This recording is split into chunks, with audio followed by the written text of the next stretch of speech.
that at certain times of the year, based upon our orbit around the Sun and our alignment with the Moon and other planets in the solar system, creates windows of opportunity by which the power that he used to do the miraculous was easier to access and utilize.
Okay guys, well this is pretty cool actually. What we're looking at here is a picture of the heat signatures on two of Saturn's moons, Mimas and Tethys.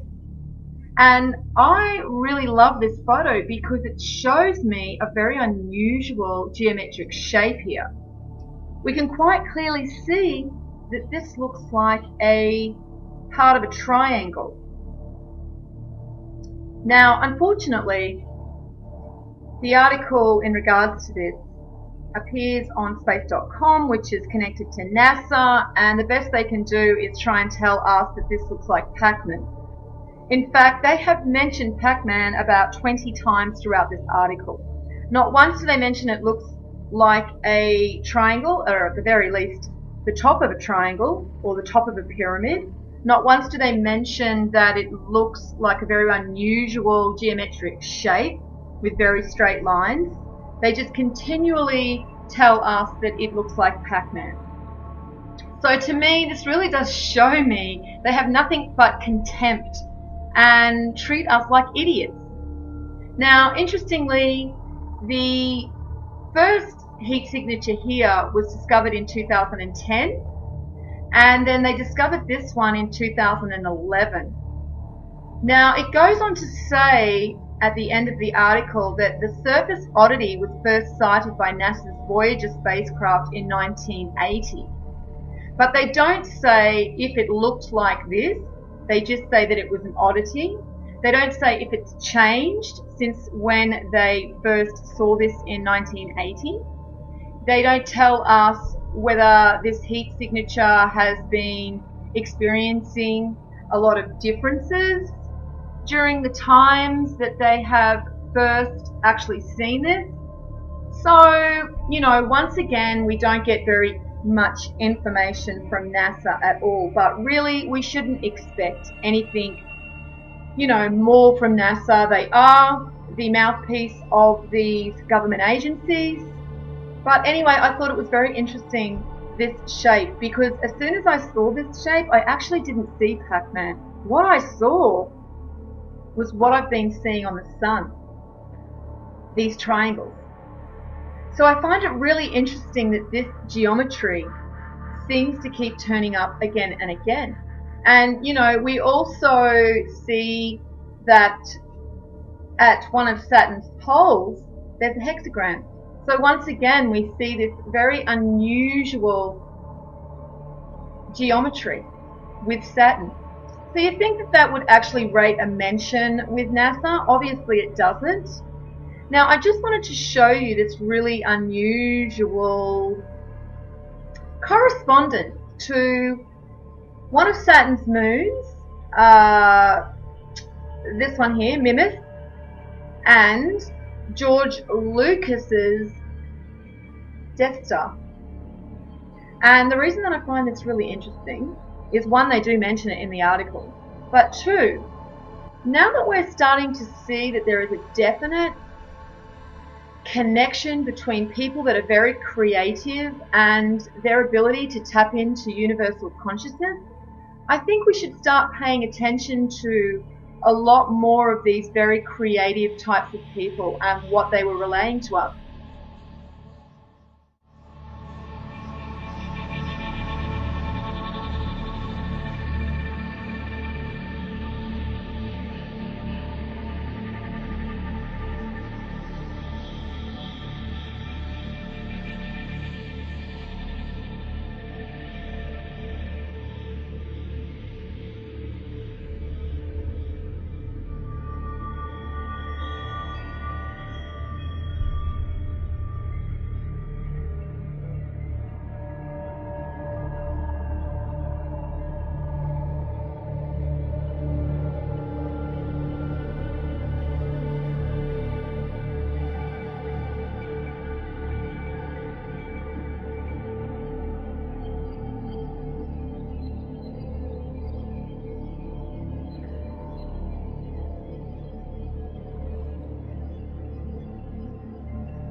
So if you get in a big pile of crystal quartz type rock outcropping, and you sit there and there's a big electrical event going on inside the earth, the rocks will act like speakers and you'll hear the sounds. It's got to be quiet, real quiet, but you can hear them.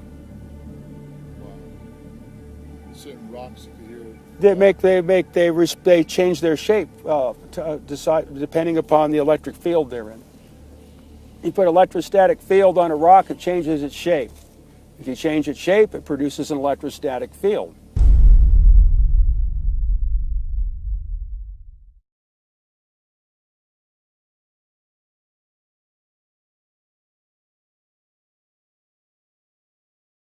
Okay, so you're standing there, and what have you noticed? That the wire is being pulled by something in the stone. By something in the stone. Yeah. And we've looked up here, and we've actually found a mark in the stone of a fairly sizable bolt, Yeah. isn't it? Bolt. A Yeah. big bolt. And this is right on the crescent moon of Eddy. Right in the centre of it, and right below this chair, which is where the first abnormality of this rod was taking place. We also found a very strong pull to just about 8 feet from that post in alignment with those, what would you, condominiums, some description? Apartments. And just around the corner here, what did we find when you ran the wire again? We came around the side where the pool is in the north compass. We aligned it to the north compass, didn't we? Yes. And, oh, by the way, it's Peter from Atmospheric Ionization. And what else did we find here? We aligned it, and we actually found a hole. Yes. And somebody's left a Valentine's love message in there, which is absolutely fantastic. And this is right underneath, on the outside wall of this triangular cube space. And it aligned it directly to this centre hole. Is that correct? Yes. Tell me again, Yes. what did it do? It lined up with the hole. Did it? Yes. It really pulls itself towards that centre Yeah. hole. Okay. And then we walked around the perimeter, didn't we? Yeah. We took off across and followed the wire. the wire's doing all sorts of weird and wonderful stuff, isn't it? Yes. And how did you know to start doing this? You can feel it, and it pulls my hands when it does that, and it also points in certain directions. Right, okay. So you just follow and walk the direction? Yes. Okay, let's go. See what happens when we walk this way. Let me just come out to the top.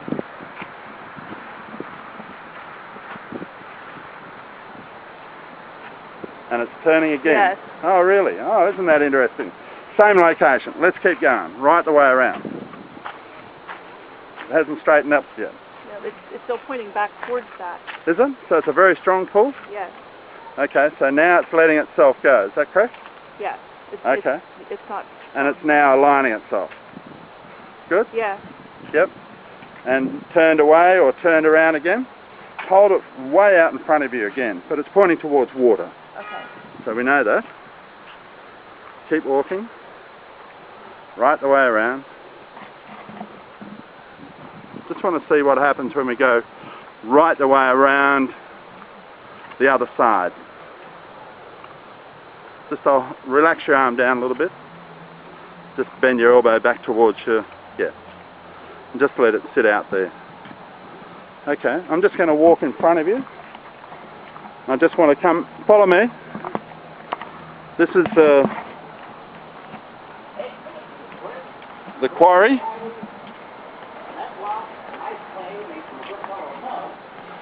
And I just want to see you walk right up past this place here. And just follow the wire. Did it push away? It did just displace it. Oh. It is. Okay, Yeah. just go back and follow the wire.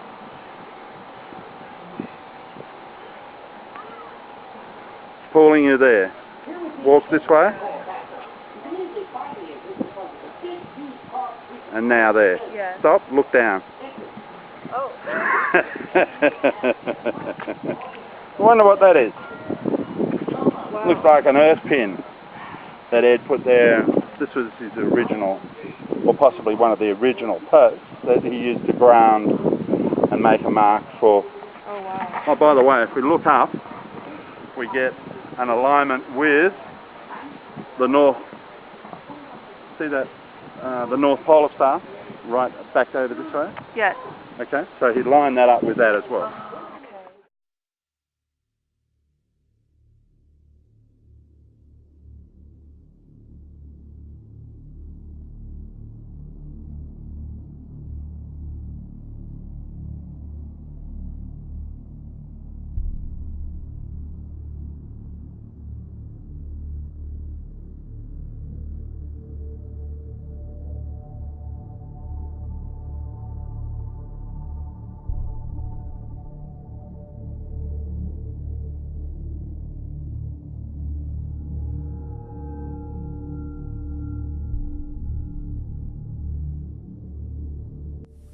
Is the sun actually, do you believe, combusting in on It's itself? not burning anything. There's no fusion in the sun. That's well understood.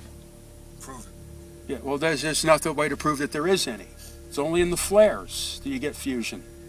That's why all the X-rays. The flares, the arcs, and the X-rays, and the microwaves, and whatever result of fusion in the arcs. There's no fusion in the sun. They don't know how the sun works.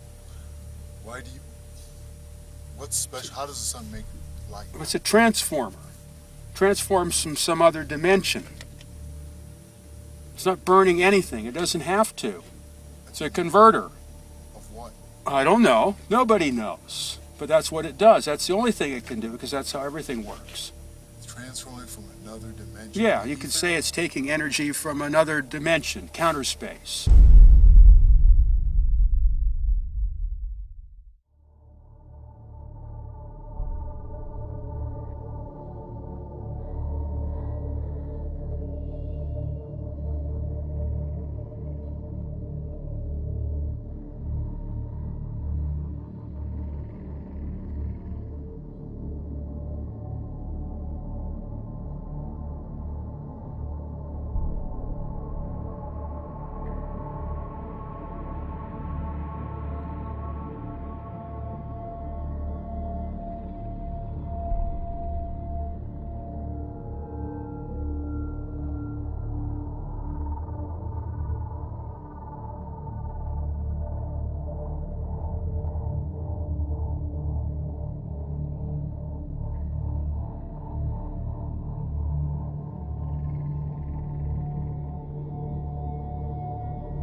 can't go back, can I? No. But if you could, would you really want to?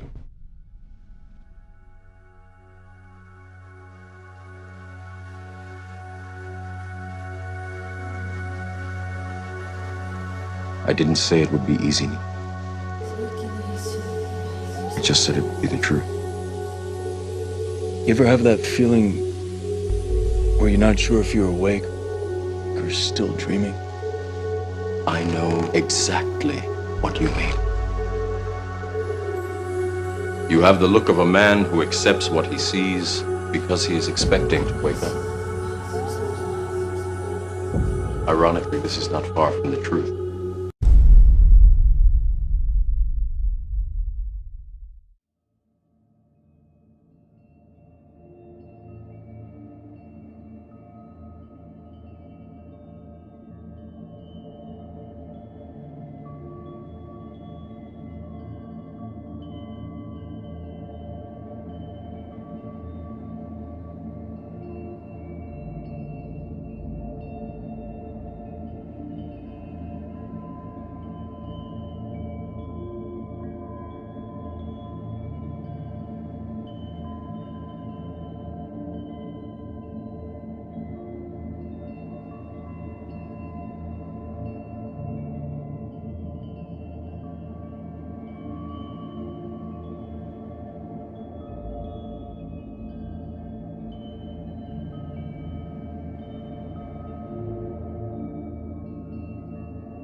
I do get knuckleheads on here that watch one video, and because they don't get it, then they they've got all the answers. You don't just get all the answers. I bet I don't even know 1/100% of what's going on. I know that there's one major thing involved, and that's that thing that's called Saturn.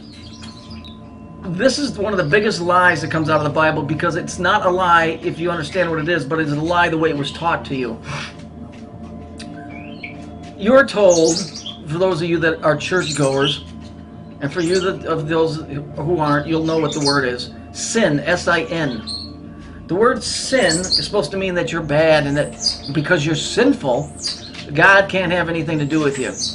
Well, the word God refers to the planet Saturn. It does not refer to the Creator, who stands above the one that men have called God, which is the planet Saturn. The word sin comes from, it's from physics. It's used in quantum physics. What is quantum physics? Quantum physics has a very old ancient name, and that name is Kabbala. I'm a theoretical physicist, and I like to say that I walk in the footsteps of giants like Albert Einstein and Niels Bohr. I'm not a philosopher. However, I am rather dazzled by the fact that many of the basic mysteries that we find in string theory and the theory of everything seem to be mirrored in the Zohar and in the Kabbala. As a scholar, the most amazing thing of all is the degree to which modern astrophysics sounds like a Kabbalistic text. Albert Einstein, when he was creating the atomic bomb or writing up the theory for it to work, used Kabbala. Came up with E equals MC squared. You got what? Five symbols that equal volumes of information. These are lies that have been perpetuated. People do not understand that the Old Testament is written in code. And I'm not talking about this bullshit Da Vinci Code crap. I'm talking about actual code as in, high-level physics. Okay? The word sin, S-I-N, comes from the word sine, S-I-N-E. If you look at that, this is a sine wave. Yeah? It's a sine wave. The straight line that you're seeing, that's called linear time. That's going from your birth to your death, okay? The wavy line, that's a sine wave, okay? That's a sine wave. Bear with me. The word sine in physics is abbreviated as sin, okay? Now, there is another wave,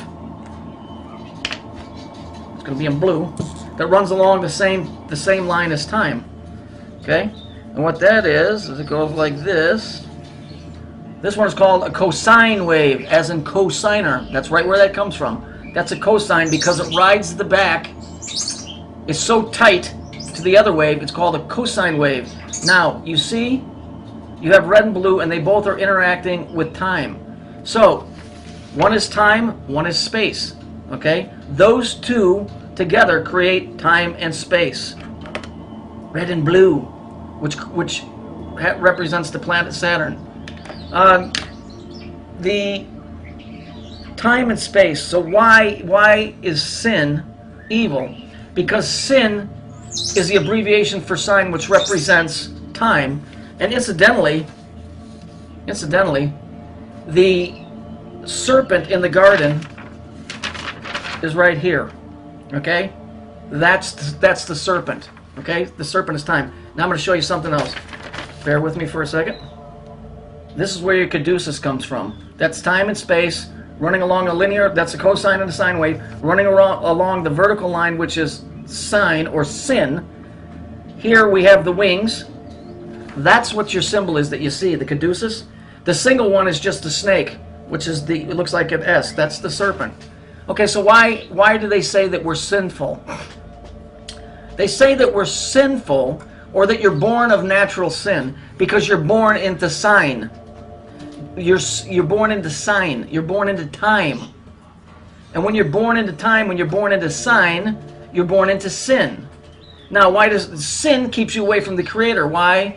Because here, that's ruled by time, the circle, and space, the square. The Creator is timeless. There is no time where He exists.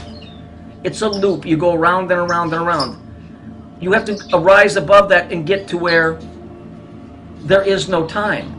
So when they say, oh, man's born of natural sin, you are born into the third dimension. And as the Bible says, the wages of sin is death.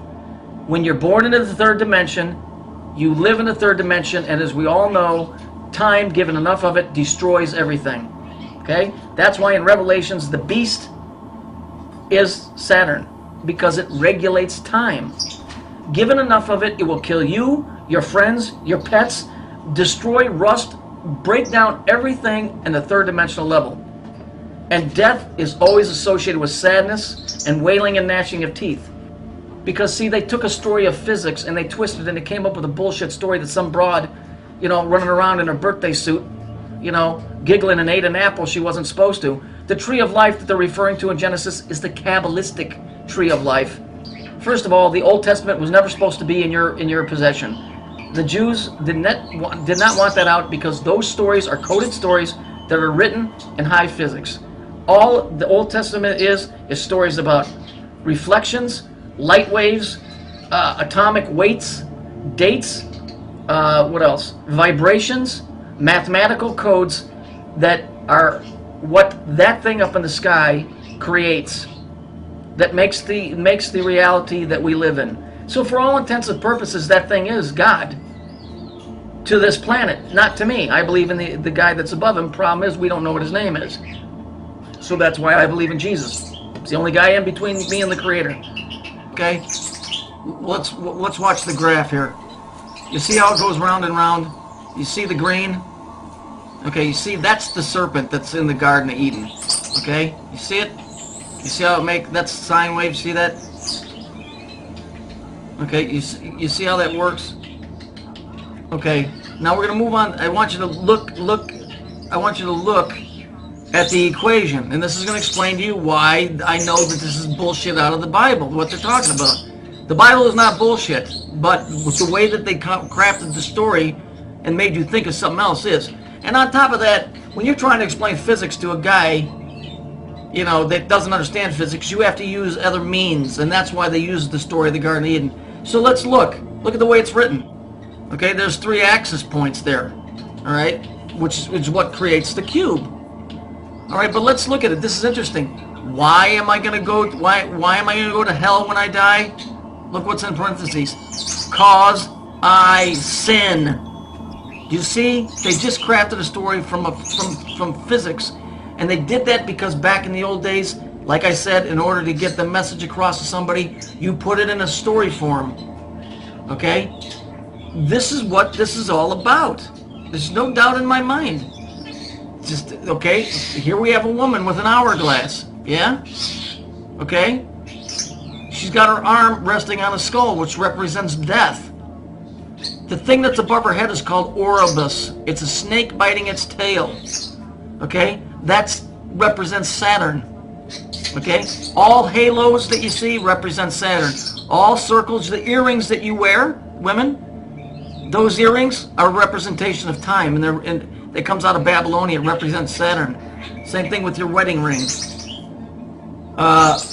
This is obviously a picture from a society called the Rosicrucians, which is, I guess they're kind of like Masons. That's why she's holding a rose. But the hourglass and the Orbis above her head, so this is basically telling you that Eve, okay, the story of Adam and Eve, it was time. That was time. It wasn't a serpent as in a snake. It was a serpent as far as time. A sine wave. Okay? All right. You see it go around and around? You see the red colors? Red, yellow, blue, green? That's a time cube. But if we look at it, look how it's split into 4 sections. The circle is, right? Okay. Let's see where we've seen that before. There you go. There it is. You see it's on top of a church. It represents time and space. It has nothing to do with Jesus Christ. It has nothing to do with saving your soul. It has everything to do with a business. The 503, it's a government code. Churches don't pay taxes because it's nothing more than a government installation. And pretty much that's all that I really wanted to show you guys today.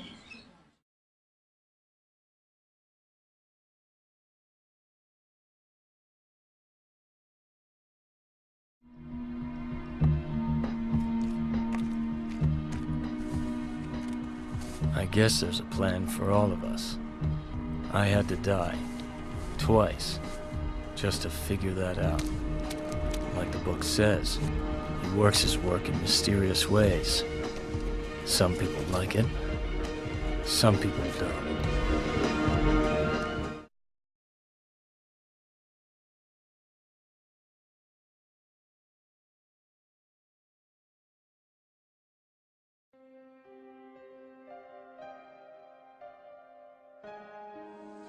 Why do the people think they know things and talk about how others don't know anything?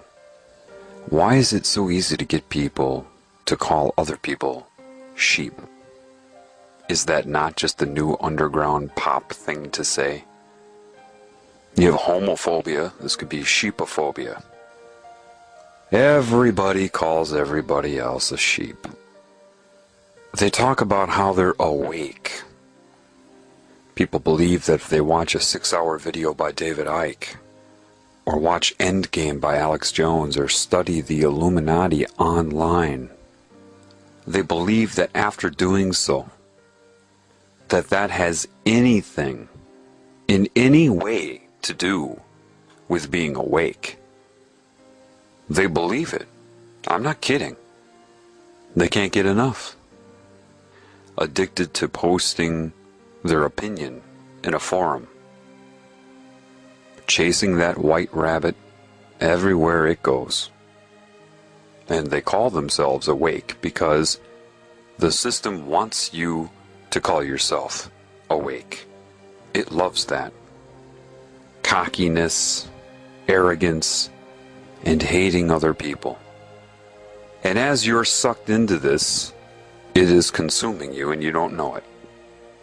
You don't even realize it. You just prefer to be able to call people sheep.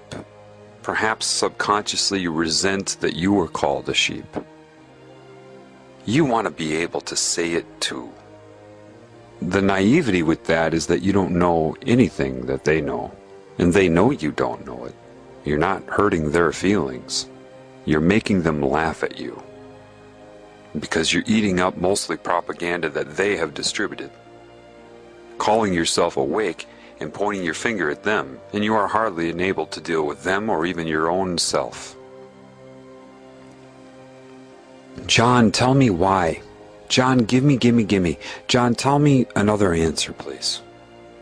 And can you answer this question for me? And what's your opinion on that? You owe me a response. I owe you a response? How much am I getting paid to do this? Oh, that's right. Nothing. I couldn't even count the number of people that have declared being awake to me. Couldn't do it. People are very easily controlled. All they have to do is create a new subcategory of personalities. Right now you have the jocks, you have the rednecks, you have the goth, you have the preppies, you have the business people and the whatever. Now they have the awake people. The reason nobody knows anything can only be explained to you by a metaphor, of course. In this realm, you can only use metaphor. Think of the difference between a broadband connection and a 56K connection. Now, there are people that know what is occurring in this reality. Many of them joined secret societies. So it's not that they have knowledge, it's just that they have acquired information. They went in reverse. You see, true knowledge is true knowledge. Those with understanding understand what I just said, those without don't. It's pre-symbol. A symbol is no different than any expression, a song, a picture, a sound, a look, a touch. A symbol should be the result of knowledge. The understanding, the awareness, and then you have the symbol surface. Having somebody learn symbols and then distributing a very strategically limited amount of meaning to that person does not give them knowledge. They perceive that they're getting knowledge. For example, I could say the word gum to some bubblegum popping dizzy-minded cheerleader, and the only meaning that she may come up with when she hears that word is chewing gum. I could say the same word gum to somebody else and they may think chewing gum, but they could also think a gum tree or the gums around your teeth. Could say it to another person, they'll think chewing gum, a gum tree, gums around your teeth, but maybe they're thinking even deeper. Maybe they have a deeper understanding. Metaphorical comparison to other things. gummy substances used in construction, maybe molecular assessment. I only used one word, a phonetic symbol, written if you're looking at it. The meaning transferred by using that symbol is directly dependent upon who is receiving the information. If it's the cheerleader, she's only going to get a very limited amount of understanding, just enough to communicate. The line by Gene Hackman in the first Superman, some people can extract the secrets of the universe just by looking at the ingredients on a chewing gum wrapper, is absolutely correct. What that means is you can get a lot of information just by being aware. The creases in the paper, the spacing between the letters themselves, the space around the letters, all the nuances. Now, unfortunately, I have to say that this is a metaphor, okay? A metaphor. That does not mean that you should go and try to learn as many meanings as you can for each word that you know. That would have nothing to do with anything. That was just a metaphor that I used. If you think of a symbol, and you look at maybe the shape of the number 6, you can be told what that means. But perhaps if you're bathing in knowledge and awareness in life, suddenly you have an understanding, and then a symbol like 6 comes up. Maybe you think of getting caught in a tumor and you come in but you can't get out, and you're caught in a vortex, a circular cyclic existence. Getting in, not getting out. Something like that, you know. What they do to you early is they show you all the symbols and tell you what they mean. And they don't tell you completely what they mean, of course. They tell you what they want you to think they mean. Why? Because what is the true purpose of being? If you're not extracting meaning from your path, from your experience, deriving meaning from it, and creating expression, the expression would always be the symbolic. A picture, a touch, a kiss, anything, an image, right? If you're only copying what they've told you things mean, and replicating what they've told you to use them for, and how to use them, how to speak, how to think, what means what you're supposed to do, what the meaning of your life is. If you allow yourself to be told what the meaning of your life is by something in your objective reality, somebody else, what is your purpose other than to be a slave? Forget about laws and politics, that's all bull. That's only a result. If you're not creating, and the only way you're going to create is by extracting meaning from within. If you can't do that, what is the point of you being around other than to be a slave? Acquiring detail. This means this. I learned what this symbol means. This pagan symbol means this. What do you mean you learned? Did you look it up? Were you told, or did you read what it means? Or did you sit there by a lake and think about life as a whole and what's happening, and the symbol came up and you're like, oh my gosh. See, the oh my gosh is when you extract meaning. It doesn't have to be a traumatic thing like, oh my gosh. It can be, oh my God.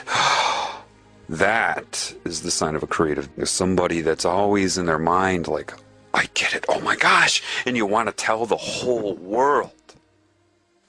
Because you've just created, you've extracted meaning from within. Those that even if they have opened up, all right, and they were seeking information, because information is not knowledge. So enlightenment would be in the category of information. Why? Because as it's sold, as it ends up being, all you're doing is changing your perception of reality, just seeing other templates of symbolic expression. There are no answers there if you're depending upon anything you experience to give you those answers. So in truth, if you have the meaning inside and you come up with symbols and you see them in your objective reality, maybe somebody else came up with it too, you have an understanding, an immediate understanding. Sometimes that can be faked or replicated. Somebody's been indoctrinated into a system where they had to learn specific meanings to symbols, and so one who is in the know, one who has knowledge, may run into somebody like that, and the person may have learned enough so that you have an understanding. But the person that learned it will still look at you, if you came from within to know, in a way that they're curious. How do you know? Because you seem to have a different, a fuller understanding of it, a non-polarized understanding of it. They learn a few specific ways to talk about it and what it means, but you can talk about it endlessly with different metaphors. What's the difference? Well, what's the difference between reading a book and memorizing somebody else's conclusions and extracting meaning and coming to your own? It's like the difference between a muffin top and a muffin. They've got you all eating up muffin tops, but you don't have the knowledge underneath. Is that a permanent thing? Absolutely not. The reason you don't know anything is because many people that do have knowledge, even if they wanted to tell you, it's like they are on a broadband connection and you're on 56K. There is so much information, and unfortunately, as it is right now, the general population has no idea. They look at a symbol, maybe they're taught a symbol. Either they really don't have any understanding of it, or it's a very limited understanding. If you have knowledge inside of you, you could sit there and talk about that one symbol all day. There's more than one meaning attached to symbols. Like I told you, a deer in the woods can mean more than one thing by stomping their hoof. If you seek the symbol, the muffin top, you will never have the whole muffin. And this is what people do when they try to seek videos and books and all. They're looking for muffin tops. They're looking for the end result. Therefore, you are dependent upon the meaning that is given to you. So somebody in the know, if they're talking to somebody that isn't in the know, it can be very difficult. Why? Well, a very naive thing to say, or if somebody's trying to manipulate you, control your mind, they'll say this: the truth is an easy thing to say. And anybody who speaks for a long time to you, they're trying to manipulate you. Now that's a very naive thing to say. Yes, somebody who depends upon a lot of words, really trying to control what you're thinking, could very well be trying to manipulate you. But if you depend upon length of speech, and that's where your perception lies, you wouldn't be able to tell anyway. If someone's trying to manipulate you, you should pick up on that within seconds, regardless of what they're saying. The truth is something easy to say. If one person in the know is speaking to another person in the know, in other words, you've both reached the same conclusions and you know it. You know when other people know. You just do. That's why they don't say anything other than that. You know when other people know. And you say, well, that's ambiguous. And that's ambiguous to you. But that is a symbol. To say that sentence, you know when other people know, that is a symbol. And those who have come to the conclusion on their own understand the full meaning of that. Those who may have heard that from some philosopher, and they were told that that philosopher was brilliant, so they decided to dwell upon things the philosopher said. If a philosopher says to you, you just know when other people know. Well, you trust that philosopher because everybody has given them a 5-star rating. So you think, well, that must mean something, so I'm going to sit around and think about it. You can't sit around and think about that. That is a result of so many experiences. So, if I say you just know when other people know, You don't have to sit around and assess and calculate in your mind and think of behavioral patterns, or they said this and they said that. I'm going to put two and two together and formulate an assessment of them and what their intentions are. If you are doing that, that is robotic. It's nothing against you. If I were against you, I wouldn't be trying to help. It's the conclusion that matters. If you reach it on your own, because a conclusion is a symbol. It is a symbolic representation, the quote, the conclusion that has so much attached to it, all of your experiences that tie into the conclusion. How do you extract meaning? Well, perhaps you have an experience. It could be a social experience, it could be anything. And that experience is finished, and that means nothing to you. Then you have another experience and you see that it's different, but there's something similar to that other experience. You're kind of like, And then you have a third experience in your life, and it's really similar now, all three of them. Then you have a fourth experience that solidifies the similarity and prompts a question. It is the fourth experience that prompted you to ask the question, but it required the other three preceding it. The fourth experience, if it were isolated in and of itself, would never have prompted it. You needed all four experiences. So now you have the question. And maybe you have a whole other series of experiences that are happening so that you can extract meaning to address the question. And maybe after all of that, you come to a conclusion. And now that conclusion propels you in your advancement of understanding and extracting meaning in your life, and you start a whole other series of experiences. And that's just one facet of your life, and maybe simultaneously you have 30 other paths going like that, like I just explained, and maybe all 30 of them come to one peak of a conclusion, and you need it. All 30 paths that had many, many experiences within each path, leading up to minute conclusions that come together that lead you to a new understanding. That takes time, it takes attentiveness, and the desire to have meaning, to have purpose. And now that one new understanding could be one of thousands that eventually tie in, and you don't even know it, right? Until you reach the oh my gosh. And all of these things come from within. Your ability to make use of pattern recognition, to see how things are always and never the same. What do they have in common? Did you get out there and experience people of different cultures? Were you too busy trying to project your culture onto them and see what they would say?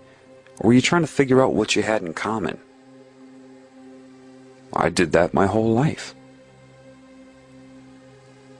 In the moment of doing it, I didn't really necessarily know why I was motivated to do it. My spirit did, but my conscious mind didn't.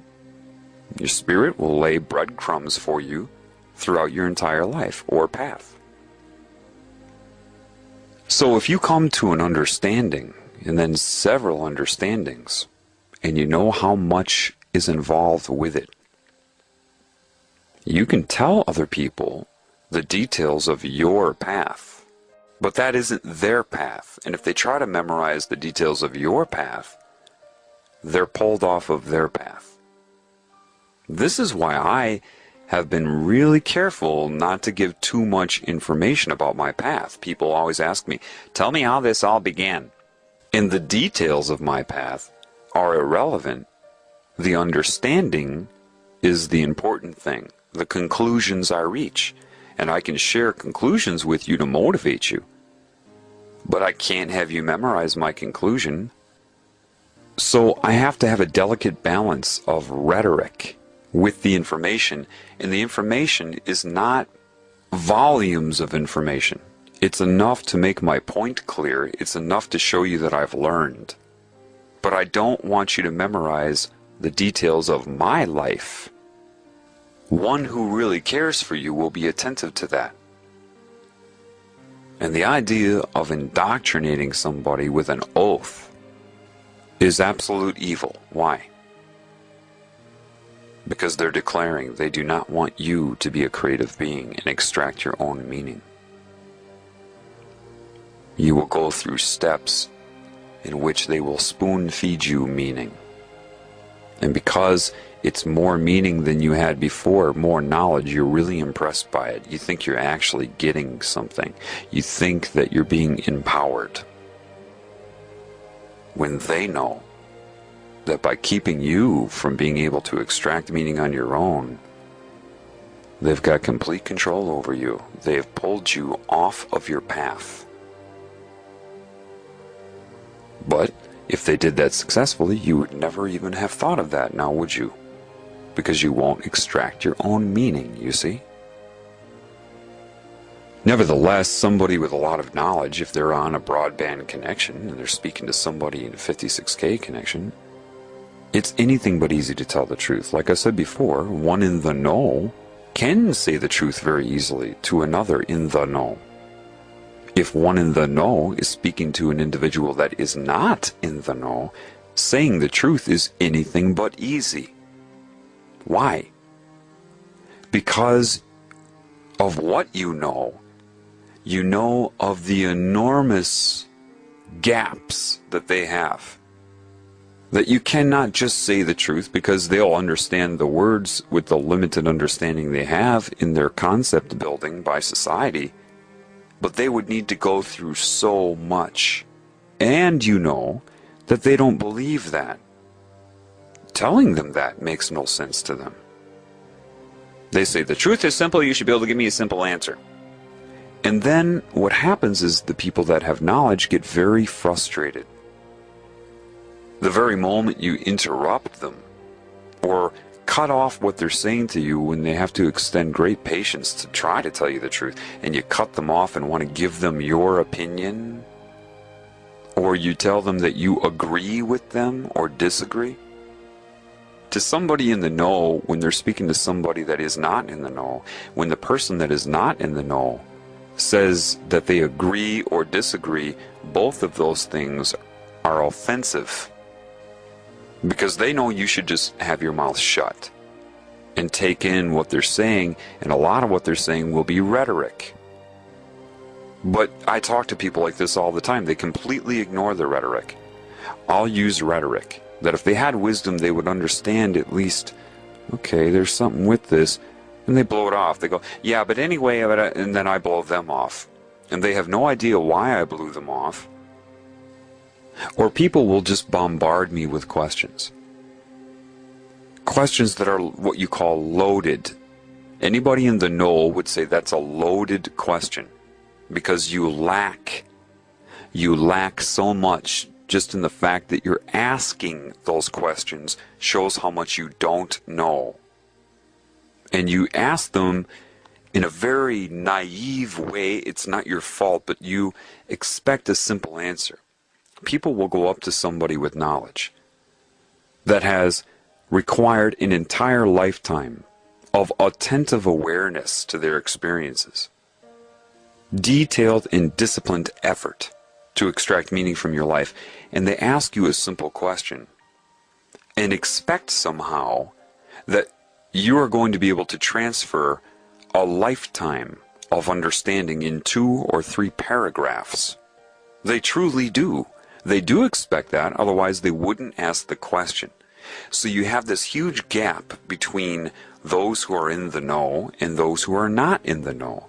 Those who are not in the know do not know they're not in the know because of how they have been taught to think. They have been incorrectly instructed in their thinking process itself. They have been taught to look outside of themselves for answers. They have been misinformed about what answers are because they've spent their whole life having the meaning spoon-fed to them. They think that's how it works. So you ask a question and somebody can spoon-feed you the answer. And because you lack any meaning or an understanding, you don't understand why that answer is wrong, limited, or even misleading you. You can't. Based upon that, based upon how you've been instructed to think.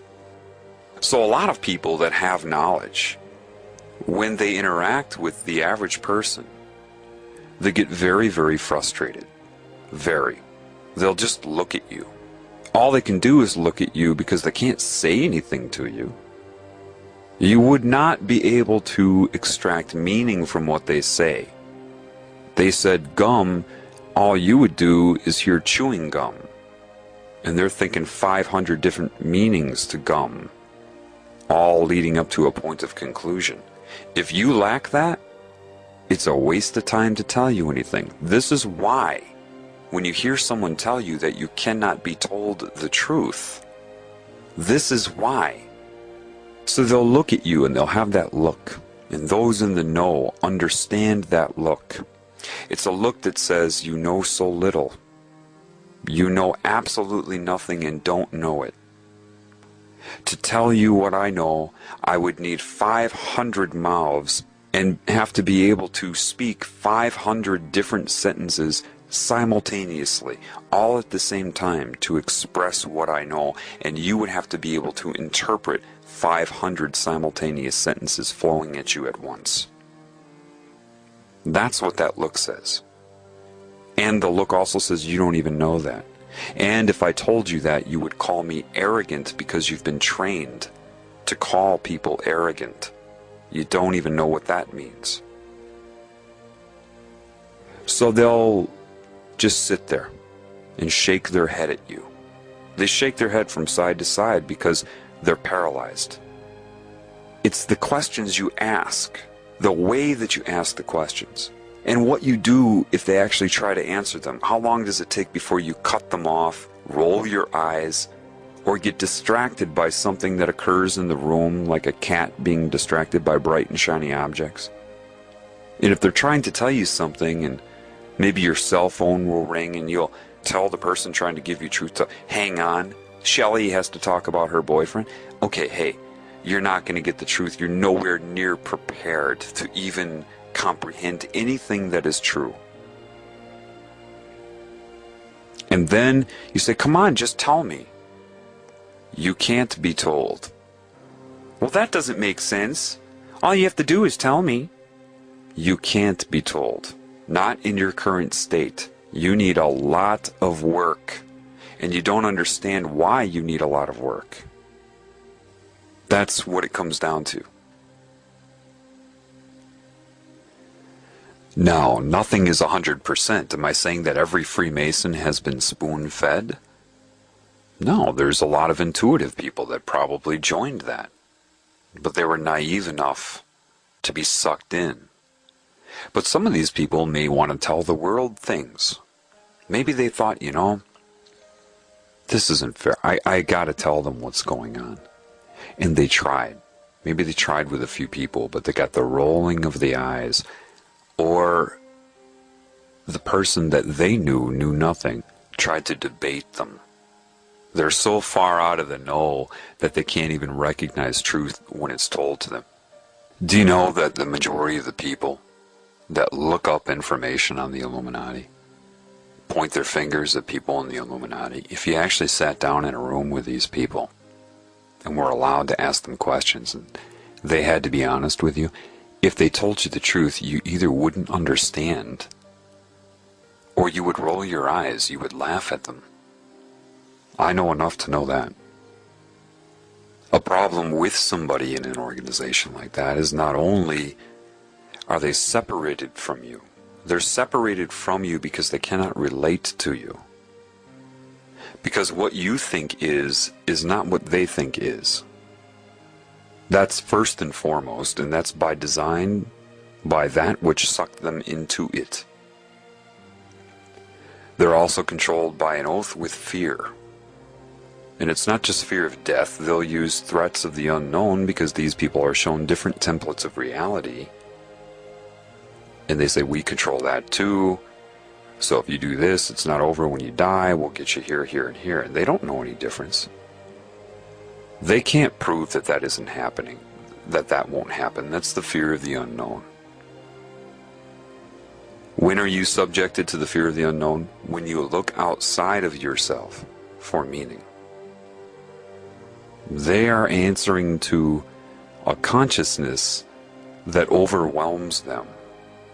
It can speak through anyone, they know it. If they want to ask it a question, they can look in a cloud. So that can be overwhelming for them, and I understand that. My intent is not to point my finger at anybody or anything on any scale. People in these societies are sucked in, then they're blackmailed. Because even though they believe they have all of this knowledge, some of it is filtered in their mind by the consciousness that controls their minds. So they don't think about certain things. Controlling of their mind to make them deviate in a way that society would want to pick up stones and throw them at them. Because society is corrupt too, that's why they're so judgmental. These people are scared of that type of persecution. I understand that. I'm not going to point my finger at them for being scared of it. Rather, I would like to go through it in some ways myself and show them that it's worth it. And show them their own value. I want to show everybody value. I'm not polarized here. Because that's what's in my heart. If I feel like a healer, how could I look at somebody with a disease and just focus on their behavior and be too stupid to recognize that their behavior is a result of a condition? Now, if I have true wisdom, wouldn't I address the condition? I would only focus on somebody's conduct throughout their life if I had a very small mind and had no capabilities, no abilities, no talent, no gift to give, no ability to create. My desire is to heal both myself and everything I see, and not carry the whole world on my shoulders when I do it, but rather be moment to moment. Since everybody else is ignoring the problem, the majority, and I say, wait a minute, that person doesn't have to be that way. They don't have to be corrupt, and I know it because I've watched my own corruption get healed. So if it can happen for me, I know it can happen for somebody else. I would be what you call a fool. The one that comes in with the hat and the bells? I would be a fool to blind myself to the whole picture and not take everything into account. That includes my own behavior, my own path, because that's where I'm going to get any knowledge from anyway.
no different, only different in your mind. You must unlearn what you have learned.